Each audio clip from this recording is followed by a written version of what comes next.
जब कोई film box office पर ऐसा तूफान मचाती है तो उसकी कहानी सिर्फ किरदारों की नहीं होती, बल्कि नंबरों की भी होती है। और ये नंबरों का खेल बड़ा ही मजेदार होता है। तो आज हम लोग धुरंधर 2 की जो ये जबरदस्त कमाई हुई है ना, इसी खेल को समझने की कोशिश करेंगे।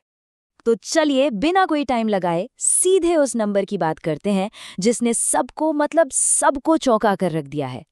1089 करोड़ रुपए। ये धुरंधर 2 की कमाई है, और वो भी पता है कितने दिन में? सिर्फ 8 दिनों में। जी हाँ, बिल्कुल सही सुना, बस 8 दिन। अब सवाल तो यही उठता है कि भाई ये हुआ कैसे? कोई भी फिल्म सिर्फ एक हफ्ते से कुछ ज्यादा वक्त में इतने बड़े आंकड़े तक पहुंच कैसे सकती है? चलिए इस पूरी कामयाबी की कहानी को ना परत दर परत खोलकर देखते हैं। देखिए, इस कहानी की शुरुआत फिल्म के रिलीज होने से काफी पहले हो गई थी। सब कुछ सेट हो गया था उस जबरदस्त माहौल से, उस क्रेज से जिसे हम कहते हैं प्री रिलीज हाइप। जरा इन आंकड़ों पर एक नजर डालते हैं। सोचिए, फिल्म रिलीज भी नहीं हुई है और 10 लाख से ज्यादा टिकटें बिक चुकी हैं। मतलब सीधे सीधे 49.20 करोड़ रुपए की एडवांस बुकिंग। यहीं से पता चल गया था कि एक बहुत बड़ा तूफान आने वाला है। नींव तो यहीं पड़ चुकी थी। और बात यहीं खत्म नहीं हुई। फिल्म ने तो अपने पेड प्रीमियर से ही एक नया इतिहास लिख दिया। रिलीज के पहले दिन से भी पहले 43 करोड़ रुपए कमा लिए। इंडियन सिनेमा में आज तक ऐसा नहीं हुआ था। मतलब साफ था, ये फिल्म पहले शो से ही विनर थी। पेड प्रीमियर तो कह सकते हैं सिर्फ एक ट्रेलर था। असली पिक्चर तो ओपनिंग वीकेंड पर शुरू हुई, जिसने बॉक्स ऑफिस के सारे समीकरण ही बदल कर रख दिए। चलिए नंबर्स को गौर से देखते हैं। पेड प्रीमियर के 43 करोड़ के बाद पहले दिन यानी गुरुवार को 102 करोड़ की धमाकेदार ओपनिंग। फिर शुक्रवार को, जो कि एक वर्किंग डे था, कलेक्शन थोड़ा गिरा, लेकिन फिर शनिवार और रविवार को फिल्म ने जो उछाल मारी, कलेक्शन सीधा 117 और 121 करोड़ तक जा पहुंचा। तो इसका मतलब क्या हुआ? इसका मतलब ये हुआ कि अपने शुरुआती 4 दिनों में ही फिल्म ने दुनिया भर में 743 करोड़ रुपये से ज्यादा की कमाई कर ली थी। और ये तो सिर्फ शुरुआत थी, सोचिए। लेकिन ये पैसा आ कहाँ से रहा था? देखिए, घरेलू बाजार में इस कामयाबी का सबसे बड़ा इंजन था इसका हिंदी वर्जन, जिसने टोटल कलेक्शन का लगभग 89% हिस्सा अपनी झोली में डाल लिया था। देखिए, किसी भी बड़ी फिल्म का असली टेस्ट वीकेंड के बाद यानी वीकडेज में होता है। अब सवाल ये था कि क्या धुरंधर 2 मंडे टेस्ट पास कर पाएगी? आइए देखते हैं। तो जैसा कि होता ही है, एक शानदार वीकेंड के बाद मंडे को कलेक्शन में गिरावट तो आई।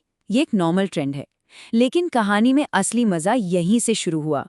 गिरावट तो हुई, लेकिन इसके बावजूद सोमवार का कलेक्शन इतना ज्यादा था कि इसने पुष्पा 2 के ऑल टाइम मंडे कलेक्शन का रिकॉर्ड भी तोड़ दिया। और बस इसी से ये साफ हो गया कि ये फिल्म लंबी रेस का घोड़ा है। तो आप बात करते हैं उन बड़े बड़े रिकॉर्ड्स की जो इस फिल्म ने अपने पहले ही हफ्ते में बना डाले। ये टाइमलाइन फिल्म की रफ्तार की पूरी कहानी बता देती है। पहले दिन रिकॉर्ड तोड़ ओपनिंग, 5वें दिन मंडे का ऑल टाइम रिकॉर्ड, और फिर सिर्फ 7 दिनों के अंदर दुनिया भर में 1000 करोड़ का वो मैजिकल नंबर पार कर लिया। और इस शानदार कामयाबी के साथ धुरंधर 2 उन बहुत कम फिल्मों में शामिल हो गई जिन्होंने इतनी तेजी से ये मकाम हासिल किया हो। इसने सीधे सीधे पुष्पा 2 के रिकॉर्ड की बराबरी कर ली। अच्छा, अब जरा इंडिया से बाहर नजर डालते हैं और देखते हैं कि पूरी दुनिया में इस फिल्म का प्रदर्शन कैसा रहा, क्योंकि इसकी टोटल कमाई में ओवरसीज मार्केट का भी एक बहुत बड़ा हाथ है। इन आंकड़ों को देखिए, तस्वीर एकदम साफ हो जाती है। इंडिया में नेट कलेक्शन रहा 686 करोड़ और ग्रॉस रहा 819 करोड़। वहीं विदेशों से भी 270 करोड़ रुपए की जबरदस्त कमाई हुई। और जब हम इन सारे नंबर्स को एक साथ जोड़ते हैं तो हम वापस उसी जादुई आंकड़े पर पहुंच जाते हैं जहां से हमने ये सफर शुरू किया था, सिर्फ 8 दिनों में 1089 करोड़ रुपए। इस कामयाबी का असली मतलब तब समझ आता है जब हम इसके बजट को देखते हैं। लगभग 300 करोड़ के बजट में बनी इस फिल्म ने अपने पहले हफ्ते में ही अपनी लागत से कई गुना ज्यादा कमाई कर ली थी। तो अब सबसे बड़ा सवाल यही है कि जिस तूफानी रफ्तार से ये फिल्म आगे बढ़ रही है, क्या ये 2000 करोड़ के उस इलीट क्लब में शामिल हो पाएगी? खैर, इसका जवाब तो आने वाला वक्त ही देगा। लेकिन एक बात तो पक्की है, धुरंधर 2 ने इंडियन सिनेमा के लिए एक नया बेंचमार्क जरूर सेट कर दिया है।